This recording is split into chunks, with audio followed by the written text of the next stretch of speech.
Are you tired of scrolling through your entire contact list just to find one email address? Learn how to find and add any contact in under 10 seconds. First, I'll show you where your contacts live in Gmail.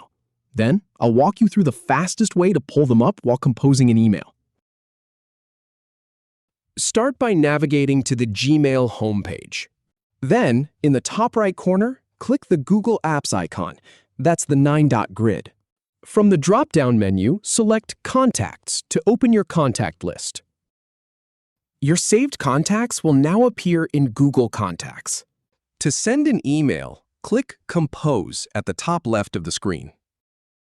In the To field, start typing a contact's name or email address. Gmail will automatically display matching contacts. Just click the correct one. If you have any feedback or if any info is inaccurate, please leave a comment below. We'll do our best to answer or redo the video if needed. Thanks for watching.